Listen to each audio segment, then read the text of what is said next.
Kasih tahu. Bapak Ibu siap-siap aja dengan perubahan. Tapi Bapak Ibu begitu menyiapkan diri hanya di zona nyaman, tidak siap perubahan. Padahal perubahan itu hukum alam dan pasti terjadi. Pasti Bapak Ibu akan menolaknya. Betul? Pasti kelapar-kelepar lah. Betul gak? Jatuh? Jatuh. Jadi cerita ini kalau dipahami secara hakikat seperti ini, ada nggak manfaatnya buat kehidupan kita saat ini? Ada? Coba Bapak Ibu tahu ceritanya kan tentang ini? Oh dulu malaikat dan iblis disuruh sujud pada Adam. Ceritakan sama anak. Anaknya nanti cerita lagi pada anaknya. Dulu. Nah anaknya yang sudah punya anak, kan anakan lagi. Itu diceritakan lagi. Oh dulu. Jadi Quran tuh kalau nggak dulu, ya ntar. Padahal hidup itu di sini, saat ini, sekarang. Makanya kita melupakan saat ini. Berkah saat ini hampir tidak kita sentuh. Ngerti ayat ini? Oke, jadi yang tawarkan berapa? 2 ya, pohon huldi dan kerajaan. Banyak tawaran begitu dalam hidup? Ya, pokoknya kamu kalau berguru dengan saya gak akan miskin selama-lamanya. Daftar gak besok-besok sama saya? Pasti. Tapi kalau saya bilang berguru dengan saya akan menyiapkan ruang dalam dirimu supaya kamu bisa menerima apapun yang tidak kamu sukai dalam hidup. Itu pelajaran dari saya. Saya akan menyediakan ruang dalam otakmu itu, dalam pikiranmu itu, supaya kamu bisa menerima yang kamu tidak suka dalam hidup. Sebab di balik yang tidak suka itu Allah sedang menunggu kamu. Kalau saya bilang begitu pasti pada hilang. Gak ada yang daftar. Betul nggak? Kalau saya bilang saya bisa ngajarin kalian supaya tetap jadi pejabat sampai kiamat. Banyak yang daftar sama saya? Pasti banyak. Dan saya sampai hari ini tidak pernah menawarkan apa-apa kecuali menyampaikan pada Bapak Ibu bahwa hidup adalah perubahan, bahwa hidup adalah ketidakpastian. Makanya saya justru mengajarkan siapkan diri menghadapi ketidakpastian itu. Saya tidak pernah menawarkan seperti iblis, seperti setan. Pokoknya aku akan tawarkan kepada kamu kerajaan yang kamu tidak akan pernah runtuh. Ayat 121. Maka keduanya memakan dari buah pohon itu. Lalu nampaklah bagi keduanya aurat-auratnya, dan mulailah keduanya menutupinya dengan daun-daun surga. Dan durhakalah Adam kepada Tuhan, dan sesatlah dia. Aurat apa? Aurat ini berhubungan dengan aib. Aurat ini berhubungan dengan jatuhnya harga diri. Begitu seseorang itu memakan buah huldi dan dia telan buah huldi itu, dia turun dari nur ke nar, dia turun dari alam tinggi ke alam rendah. Misalnya melakukan kejahatan, melanggar kemanusiaan, melakukan korupsi. Lihat auratnya terbuka, terbuka, terbuka, dibuka sama media sosial semuanya, dihabisi sama media sosial semuanya, jatuh, nggak ada harganya lagi. Makanya begitu auratnya sudah terbuka, ingin ditutupi lagi auratnya, aib-aibnya. Gimana caranya? Dia ngambil lagi daun-daun surga pelan-pelan untuk menutupi auratnya. Maka dia mencoba melakukan recovery ulang. Capek hidup kayak gitu. Coba lihat Bapak Ibu, cuman senggol-senggolan di jalan, kemudian bunuh orang, belasan tahun tinggal di penjara. diberitakan kemana-mana auratnya, diberitakan kemana aib-aibnya, disebarkan secara luas. Dan semua televisi, media sosial menyebarkannya. Disebut viral.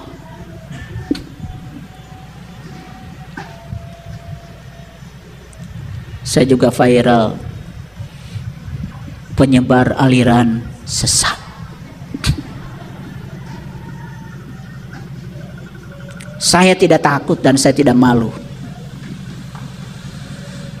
karena saya tidak melakukan kejahatan.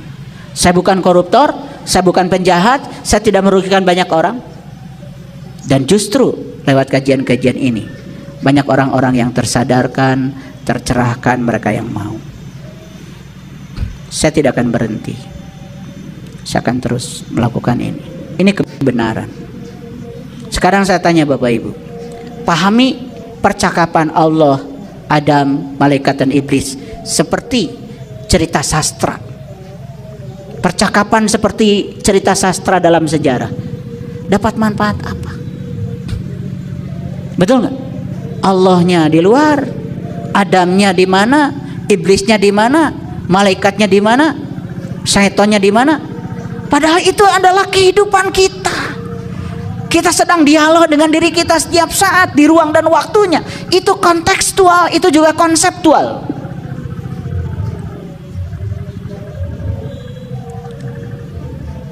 Makanya jangan sampai kita mengalami brain rot tadi.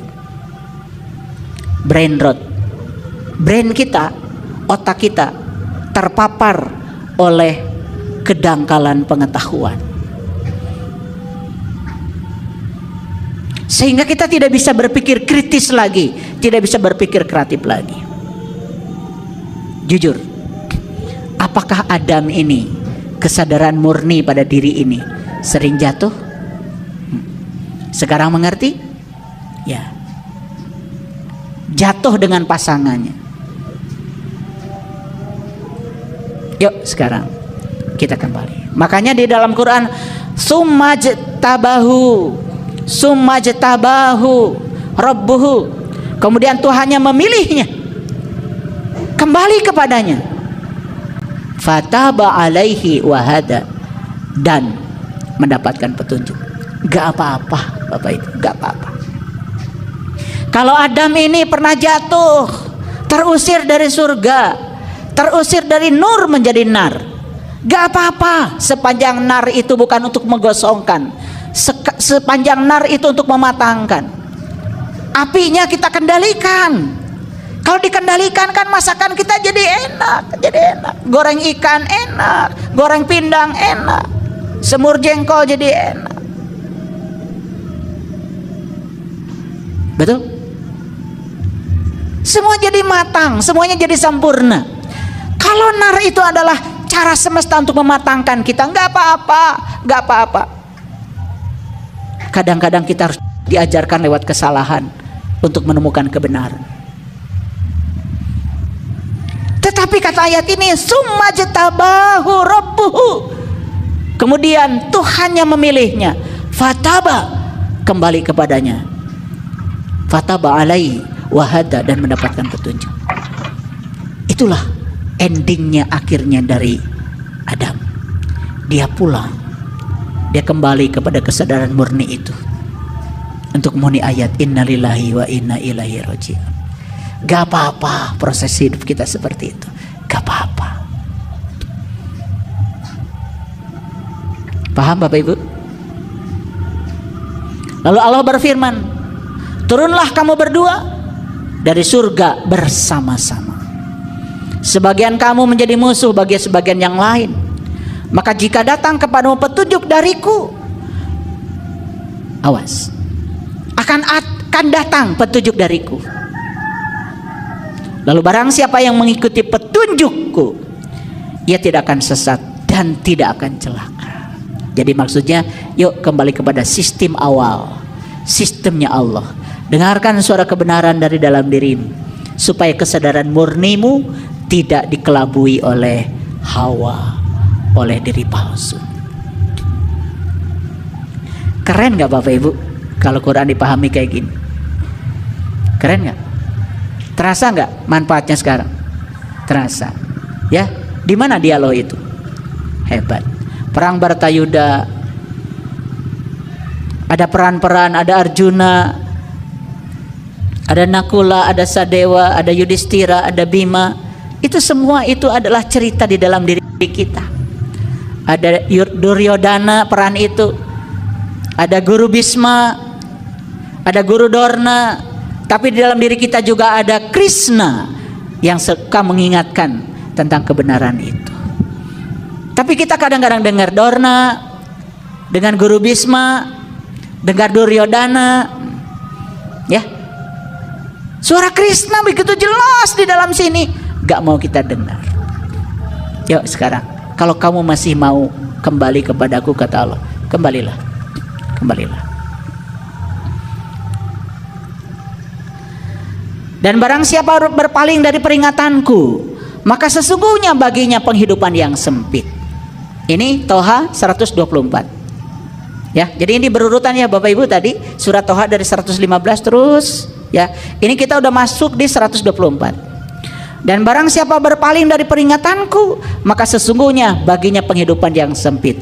Dan kami akan menghimpunkannya pada hari kebangkitan dalam keadaan buta. Hidupnya sempit.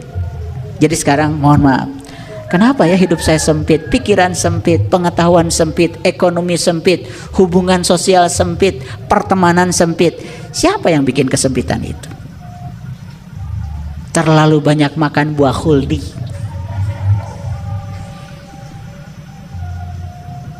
Itu aja.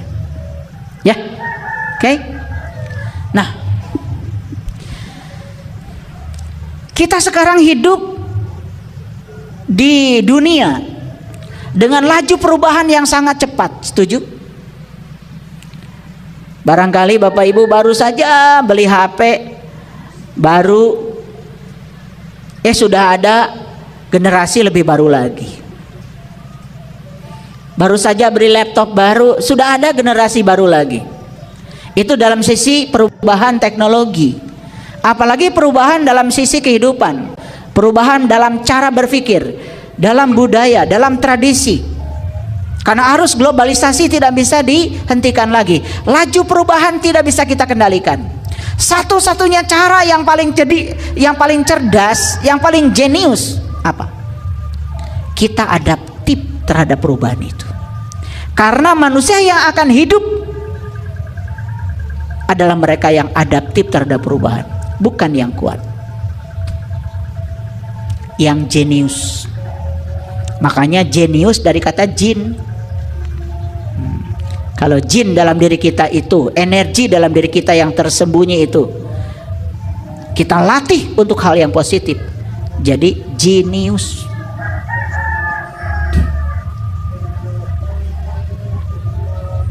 Ya, ibu bapak tidak bisa menghindar dari ketidakpastian hidup, betul?